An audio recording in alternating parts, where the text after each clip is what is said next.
오늘도 부처님은 우리의 곁에서 근무 중이십니다. 안녕하세요. 부처님 사무실입니다. 오늘 이 시간을 여시는 당신께 따뜻한 차 한 잔 내어놓듯 저도 조용히 마음을 열어봅니다. 하루 동안 쌓인 근심이 천천히 내려앉고 당신 마음 한쪽에 고요한 공간 하나가 생기길 바라며 이 자리에 함께 앉습니다. 금강경에 한 구절이 있습니다. 응무소주 이생기심. 머무르지 말고 그 마음을 내라는 이 짧은 말씀 속에 부처님의 깊은 지혜가 담겨 있습니다. 오늘 우리는 이 한 문장을 중심으로 집착 때문에 힘들었던 마음을 가만히 들여다보고 조금씩 내려놓는 연습을 해보려 합니다. 천천히 숨을 들이마시고 잠시 모든 걸 내려놓아 봅니다. 이 시간만큼은 편안히 제 옆에서 쉬어가셔도 좋습니다. 아무것도 증명하지 않아도 되고 누구에게 보여줄 필요도 없는 시간입니다. 그저 있는 그대로 당신 자신이어도 충분합니다. 챕터 1. 왜 집착이 우리를 아프게 할까? 삶을 돌아보면 우리는 수많은 것들을 내 것이라 여기며 붙잡고 살아왔습니다. 가족, 건강, 명예, 선행, 심지어 종교적 신념조차도 내가 쥐고 있다는 생각 때문에 흔들릴 때마다 마음이 크게 상합니다. 얼마 전 한 보살님을 뵙게 되었습니다. 70대 중반의 그분은 평생 절에 다니시며 봉사하시고 보시도 많이 하셨는데 어느 날부터 절에 가는 발걸음이 무겁다고 하셨습니다. 스님, 저는 이렇게 열심히 절에 나왔는데 왜 자식들은 절에 안 나올까요? 제가 뭘 잘못한 걸까요? 그분의 목소리에는 서운함과 자책이 섞여 있었습니다.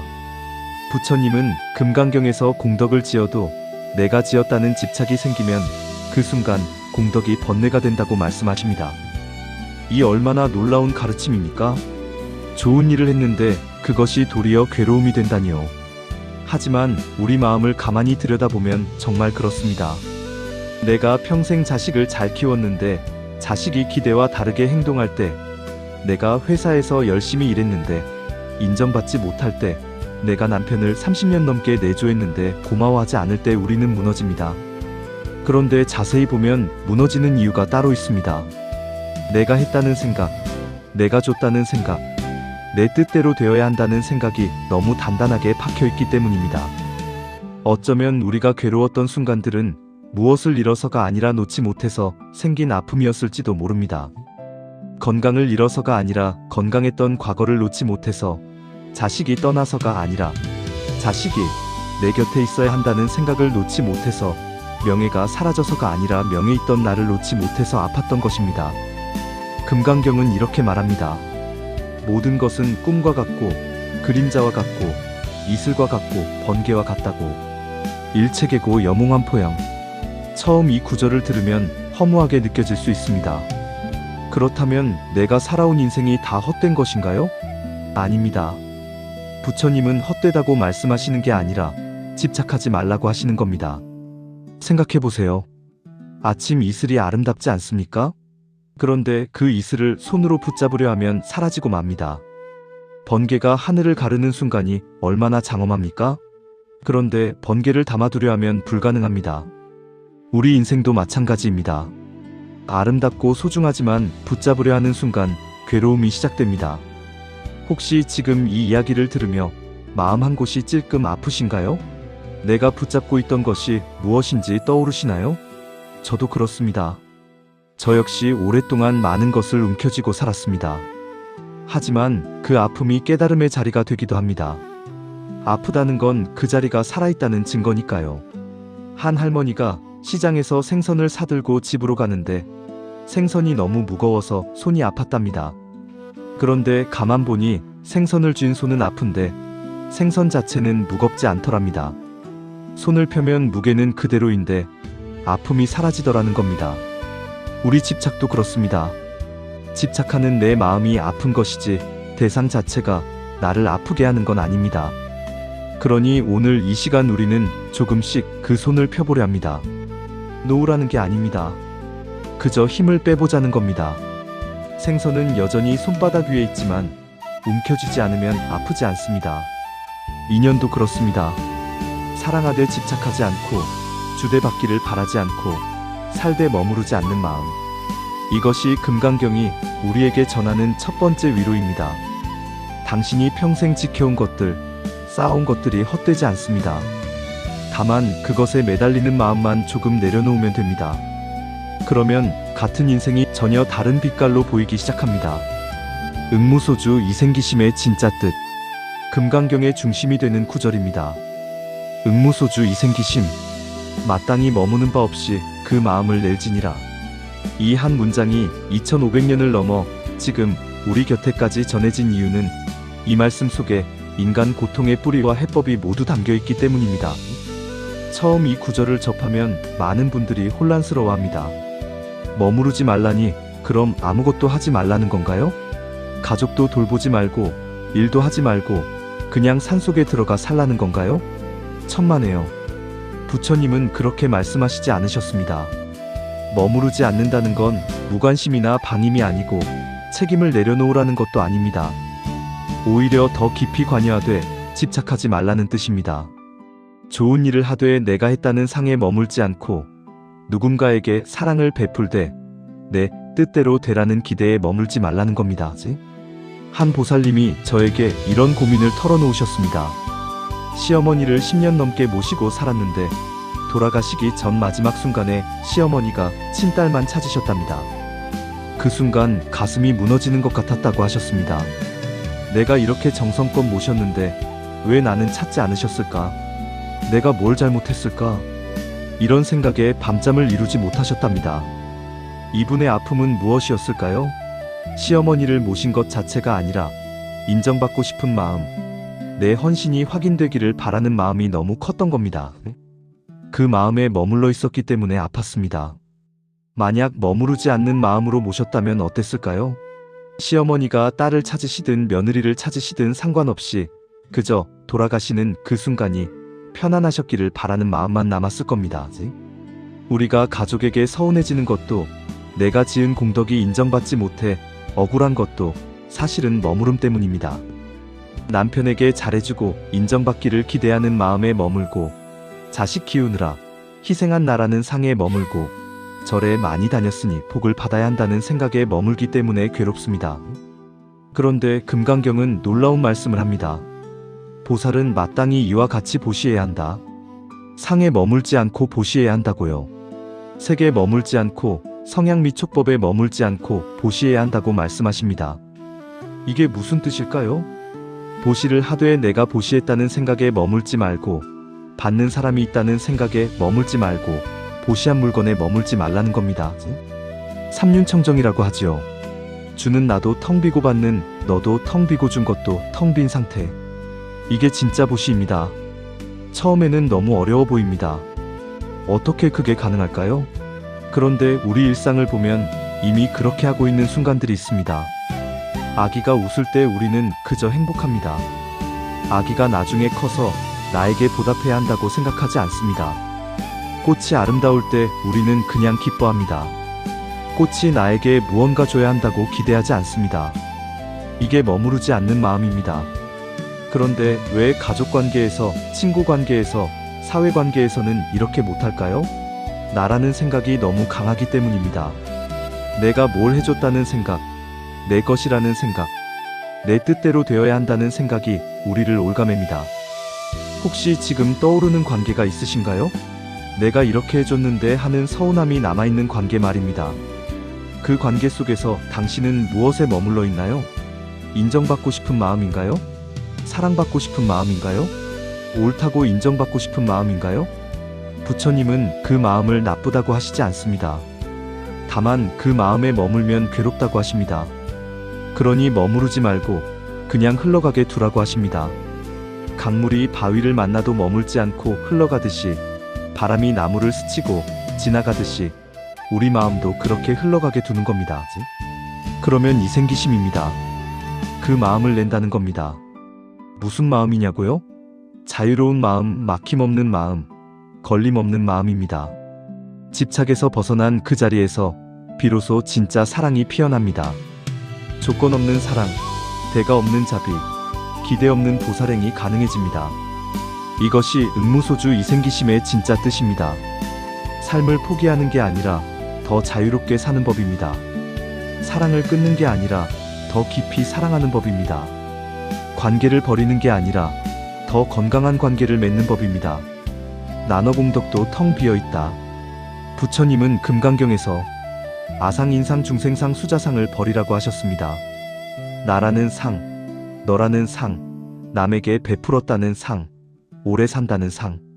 이 네 가지 상에 갇히면 우리 삶은 생각보다 금세 무거워집니다. 먼저 아상입니다. 나라는 생각이지요. 우리는 평생 나를 만들어 왔습니다. 나는 착한 사람이야. 나는 능력 있는 사람이야. 나는 효자야. 나는 독실한 불자야. 이렇게 나를 정의하고 그 틀에 나를 가둡니다. 그러다가 그 나가 흔들리면 정체성이 무너지고 존재 자체가 위태로워집니다. 60대 후반에 한 보살님이 계셨습니다. 평생 남편 뒷바라지하며 알뜰하게 살림하신 분이었는데 남편이 정년퇴직하고 집에만 계시니까 갑자기 자신이 누군지 모르겠다고 하셨습니다. 나는 평생 누군가의 아내였고 엄마였고 며느리였는데 이제 그 역할들이 하나씩 사라지니 나는 도대체 누구냐는 겁니다. 이게 아상의 고통입니다. 내가 만든 나에 갇혀서 진짜 나를 못 보는 겁니다. 부처님은 그 나라는 것도 사실은 텅 비어 있다고 하십니다. 고정된 나는 없다는 겁니다. 아이였다가 어른이 되고 청년이었다가 노인이 되듯이 나는 계속 변합니다. 어제의 나와 오늘의 나가 다르고 아침의 나와 저녁의 나가 다릅니다. 그런데 우리는 이 변화를 인정하지 않으려 합니다. 예전의 나를 붙잡고 지금도 그래야 한다고 스스로를 몰아붙입니다. 예전처럼 이래야 하는데 몸이 말을 안 들으면 자책합니다. 예전처럼 기억해야 하는데 깜빡깜빡하면 불안해합니다. 하지만 부처님은 말씀하십니다. 그 나를 놓아버리라고요. 그러면 훨씬 편해진다고요.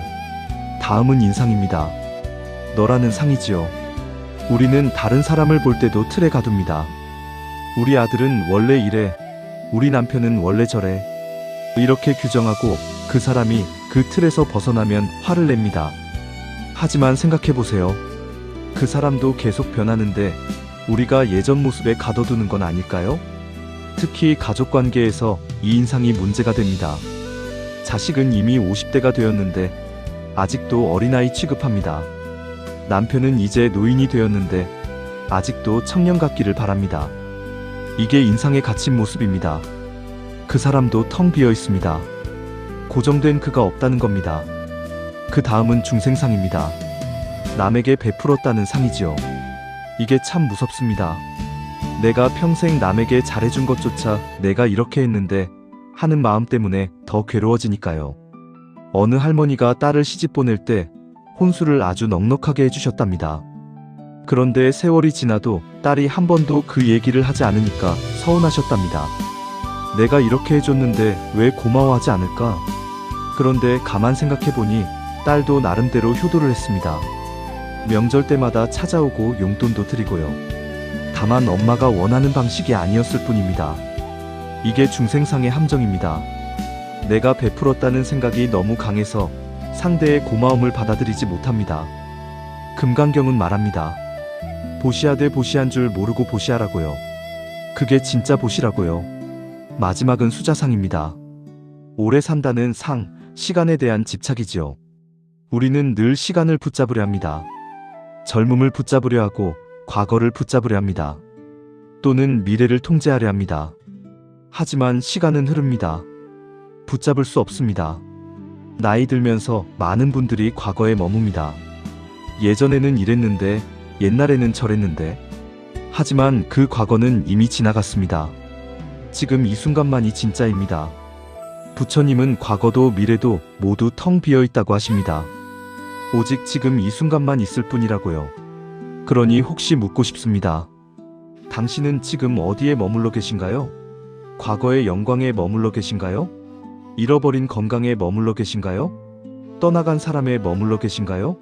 아니면 오지 않은 미래의 불안에 머물러 계신가요? 텅 비어 있다는 말이 허무하게 들릴 수 있습니다. 하지만 이건 허무가 아닙니다. 자유입니다. 그 자리가 비어 있기에 새로운 마음이 자라날 수 있습니다. 물컵이 비어 있어야 새 물을 담을 수 있듯이 마음이 비어 있어야 새로운 기쁨이 들어옵니다. 어쩌면 우리가 평생 붙잡고 있던 것들이 사실은 우리를 무겁게 만든 짐이었을지도 모릅니다. 나라는 생각, 너라는 규정, 베풀었다는 자부심, 시간에 대한 집착, 이 모든 게 우리 어깨를 짓눌렀습니다. 이제 조금씩 내려놓아 봅니다. 나도 텅 비고 너도 텅 비고 했던 일도 텅 비고 시간도 텅 빕니다.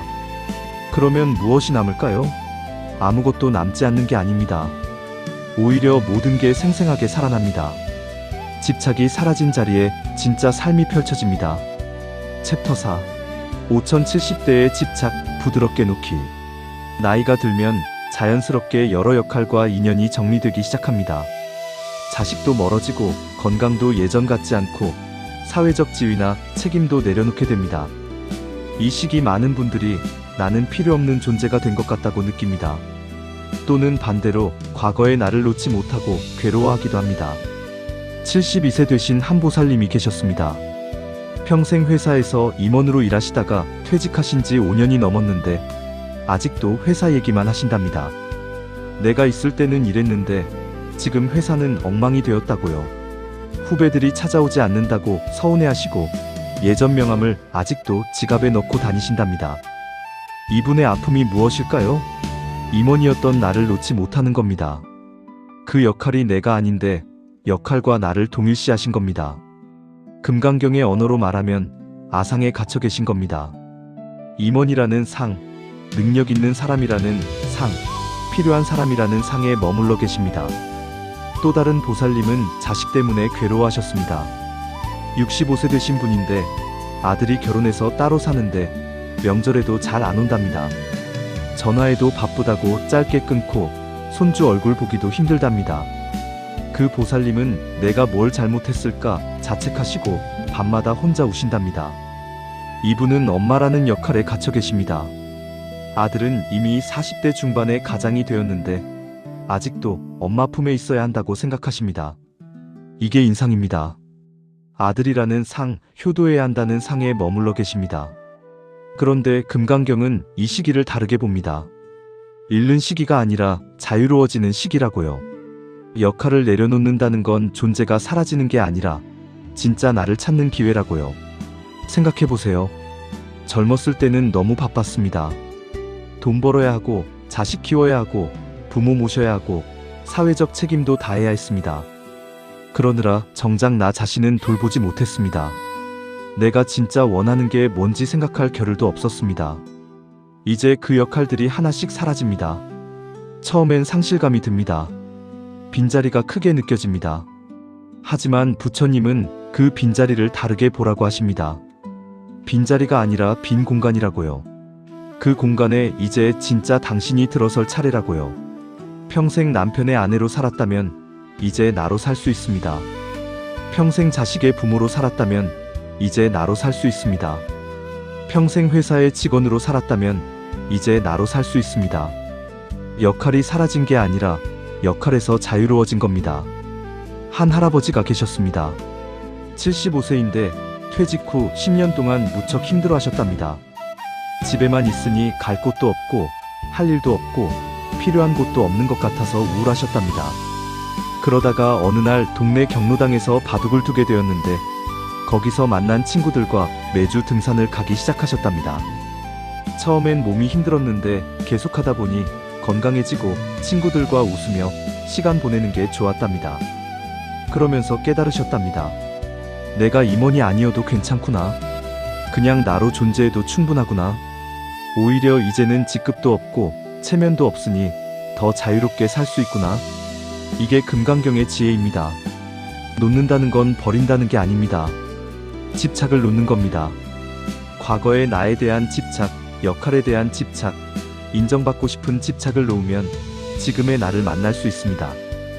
그러니 혹시 묻고 싶습니다. 당신은 지금 어떤 역할에 매달려 계신가요? 그 역할이 사라지면 당신도 사라진다고 생각하시나요? 아닙니다. 역할은 옷과 같습니다. 옷을 벗는다고 몸이 사라지지 않습니다. 오히려 무거운 옷을 벗으면 더 가벼워집니다. 50대에서 70대로 가는 이 시기는 인생에서 가장 지혜로운 시기가 될 수 있습니다. 충분히 살아봤으니 무엇이 중요하고 무엇이 중요하지 않은지 압니다. 많이 경험했으니 세상을 더 넓게 볼 수 있습니다. 이제 남에게 보이기 위해 살 필요도 없습니다. 금강경은 이 시기를 위한 경전이라 해도 과언이 아닙니다. 젊을 때는 이 경전이 이해되지 않습니다. 머무르지 말라는 말이 너무 추상적으로 들립니다. 하지만 나이 들어 여러 집착을 경험하고 나면 이 경전이 위로가 됩니다. 이제 조금씩 놓아봅니다. 자식이 효도하지 않아도 괜찮습니다. 나는 할 만큼 했으니까요. 명예가 사라져도 괜찮습니다. 이제 명예가 필요 없으니까요.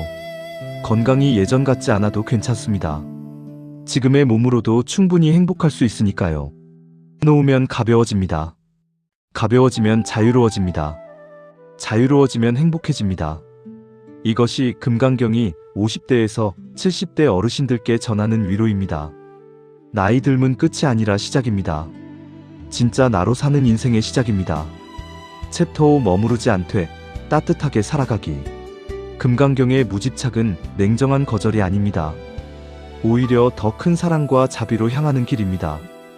기대 없이 가볍게 그저 그 사람의 행복을 바라는 마음.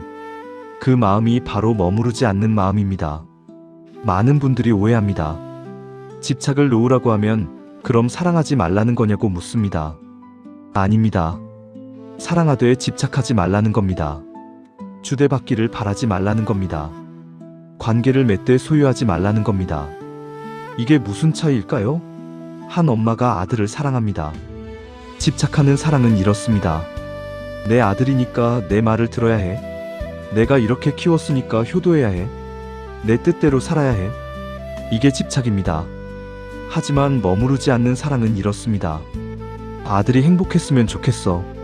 아들이 원하는 삶을 살았으면 좋겠어. 내 곁에 없어도 건강하고 행복하기를. 이게 진짜 사랑입니다. 차이가 보이시나요? 집착하는 사랑은 나를 중심으로 돌아갑니다. 내 기대, 내 필요, 내 만족이 중심입니다. 하지만 머무르지 않는 사랑은 상대를 중심으로 돌아갑니다. 상대의 행복, 상대의 자유, 상대의 성장이 중심입니다. 한 보살님이 계셨습니다. 딸이 결혼하면서 외국으로 이민을 갔답니다. 처음엔 너무 서러웠답니다. 내가 평생 키운 딸이 이렇게 멀리 가버리다니. 명절에도 못 보고 아플 때도 못 보고. 그런데 어느 날 금강경을 읽다가 깨달으셨답니다. 내가 딸을 붙잡고 있었구나. 딸은 이미 어른이 되어 자기 인생을 사는데 나는 아직도 엄마 품에 있어야 한다고 생각했구나. 그 순간부터 마음을 바꾸셨답니다. 딸이 행복하다면 그걸로 충분하다고요. 그렇게 마음을 바꾸니 신기한 일이 일어났답니다. 딸과의 관계가 더 좋아졌답니다. 전화할 때마다 언제 올 거냐고 재촉하지 않으니까 딸도 편하게 전화하고 오히려 더 자주 연락이 왔답니다. 집착을 놓으니 관계가 살아난 겁니다. 이게 금강경의 지혜입니다. 관계 속에서 무너졌던 마음, 비교 때문에 아팠던 마음, 상처 때문에 주저앉았던 마음이 조금씩 풀어지고 숨을 쉽니다. 우리는 평생 비교하며 살았습니다. 남의 자식은 효도하는데 우리 자식은 왜 안 그럴까? 남의 남편은 다정한데 우리 남편은 왜 그럴까? 남들은 손주를 보는데 나는 왜 못 볼까? 이 비교가 우리를 괴롭혔습니다. 하지만 금강경을 보면 비교 자체가 성립하지 않습니다. 나도 텅 비고 너도 텅 비니까요. 비교할 대상이 없습니다. 각자의 인생이 있을 뿐입니다. 각자의 인연이 있을 뿐입니다. 어느 할머니가 계셨습니다. 친구들은 다 손주를 보는데 자기만 못 본다고 우울해하셨답니다. 그러다가 절에서 봉사를 시작하셨는데 거기서 만난 아이들이 할머니라고 따르더랍니다. 그러면서 깨달으셨답니다. 굳이 내 손주가 아니어도 아이들과 함께 있으면 행복하구나. 이게 머무르지 않는 마음입니다. 내 손주여야 한다는 집착을 놓으니 모든 아이가 소중해졌습니다. 혈연이라는 상에 갇혀 있었는데 그 상을 벗어나니 세상이 넓어진 겁니다. 또 어떤 분은 상처 때문에 괴로워하셨습니다. 젊었을 때 시댁에서 받은 상처가 너무 커서 50년이 지난 지금도 밤에 잠을 못 이루신답니다. 이미 시부모님도 돌아가셨고 남편도 많이 변했는데 그때 그 기억이 자꾸 떠오른답니다. 이분에게 필요한 건 용서가 아니라 놓아버림입니다. 상처를 준 사람을 용서하라는 게 아니라 상처 자체를 놓아버리는 겁니다. 50년 전 일에 지금도 묶여있을 필요가 없습니다. 그때는 그때이고 지금은 지금입니다. 혹시 당신도 오래된 상처를 붙잡고 계신가요? 그 상처가 당신을 정의하고 있나요? 이제 그만 놓아버려도 됩니다. 상처를 부정하라는 게 아닙니다. 상처는 있었습니다. 하지만 그 상처가 지금의 당신 전부는 아닙니다. 머무르지 않는다는 건 과거에도 미래에도 머무르지 않는다는 뜻입니다. 오직 지금 이 순간만 있습니다. 지금 이 순간 당신은 어떤가요? 숨을 쉬고 계신가요? 이 글을 읽고 계신가요? 그럼 충분합니다. 지금 이 순간 당신은 살아있고 존재합니다. 부처님은 말씀하십니다. 과거 신불 가득, 현재 신불 가득, 미래 신불 가득. 과거 마음도 얻을 수 없고, 현재 마음도 얻을 수 없고, 미래 마음도 얻을 수 없다고요. 붙잡을 수 있는 마음이 없다는 겁니다. 이게 처음엔 허무하게 들립니다. 하지만 깊이 생각해보면 이게 자유입니다. 붙잡을 게 없으니 놓을 것도 없습니다. 그냥 흘러갑니다. 강물처럼 흘러갑니다. 마지막으로 한 가지만 더 말씀드리고 싶습니다. 머무르지 않는 삶이 차갑거나 무정한 삶이 아니라는 겁니다. 오히려 가장 따뜻한 삶입니다. 집착이 없으니 진심이 통합니다. 기대가 없으니 실망도 없습니다. 조건이 없으니 사랑이 순수합니다. 상대가 내 기대에 못 미쳐도 괜찮습니다. 인생이 내 계획대로 안 되어도 괜찮습니다. 지금 이 순간 숨을 쉬고 있다면 그것만으로 충분합니다. 이게 머무르지 않는 삶입니다. 이게 금강경이 우리에게 전하는 마지막 선물입니다. 이제 잠시 눈을 감고 오늘 들은 이야기 중 마음에 남는 한 구절을 가만히 떠올려 봅니다. 응무소주 이생기심. 머무르지 말고 그 마음을 내라. 채워져야 할 것도 없고 낚아채야 할 것도 없고 증명해야 할 것도 없는 자리에서 마음은 다시 살아납니다. 집착이 사라진 그 자리에 자유가 찾아옵니다. 무거운 짐을 내려놓은 그 자리에 가벼움이 찾아옵니다. 당신이 평생 붙잡고 있던 것들이 이제 조금씩 손을 떠나가도 괜찮습니다. 그게 상실이 아니라 자유입니다. 역할이 사라져도 당신은 여전히 존재합니다. 아니, 오히려 진짜 당신이 드러납니다. 오늘 이 시간 함께 걸어주셔서 감사합니다. 당신의 남은 하루도 부처님의 지혜와 자비가 포근히 감싸주길 조용히 기원합니다. 나무아미타불, 관세음보살. 그리고 기억하세요. 당신이 외롭다고 느낄 때도 불안하다고 느낄 때도 부처님은 언제나 당신 곁에 계십니다. 오늘도 부처님은 우리의 곁에서 근무 중이십니다.